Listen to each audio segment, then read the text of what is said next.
my batchmates, who are investment bankers in New York or London, and even if they're of Indian origin and very bullish on the Indian economy, and I ask them, what's your outlook to India? At this time, India doesn't have much of an AI play. So that's one thing which holds flow. Secondly, the rupee has been depreciating versus the dollar. And by the time they take the money back, because for them, it's about how much returns can they generate sitting in New York. In that context, they're upset still with the long-term capital gains tax, which is imposed, saying that that impacts, to some extent, they feel their outlook to India and the depreciation of the rupee versus the dollar. And the fact that India, in their view, doesn't have much of an AI play, which is where a lot of the funds are going at the moment. Rahul, I don't deny whoever has given you this assessment.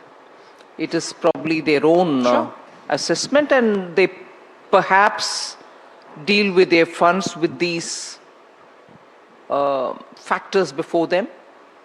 But there are equally big fund managers and people like JP Morgan who come, their global head who comes to India and would say probably not what they have said. And they would say, India is the place to be, India is the place to do this, and so on.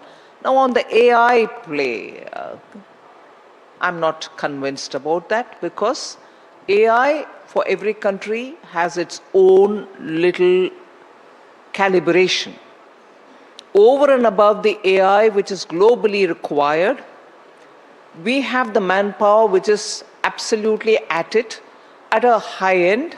We are trying to give that kind of an exposure to AI, even for the young fellows who come out of the college or from higher secondary, each for their levels. So on AI, I'm not sure, probably excluding China, I'm not sure if there's any country which is gearing up its manpower to be adept at AI as we are doing.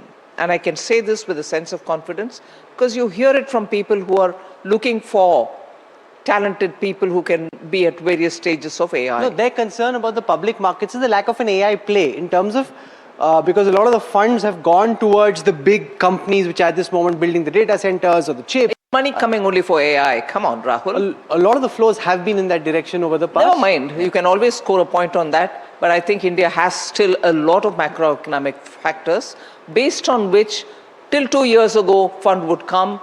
But after a certain tightening up on certain other considerations, inclusive of sanctions which are happening, where tools are getting weaponized if a country asserts its sovereignty.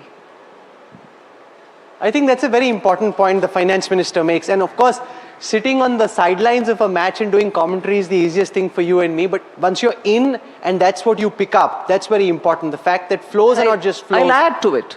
Countries like Canada, their pension funds, countries like Norway, their sovereign wealth funds, and so many others have been in touch with me, and I am actually being invited to go there, and I shall be going sooner. Are they also not affected by the AI consideration? They shouldn't be calling us at all.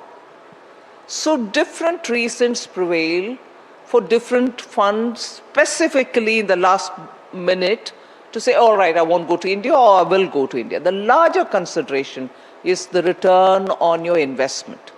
India does give it, and that's why many of them booked their profit and went out.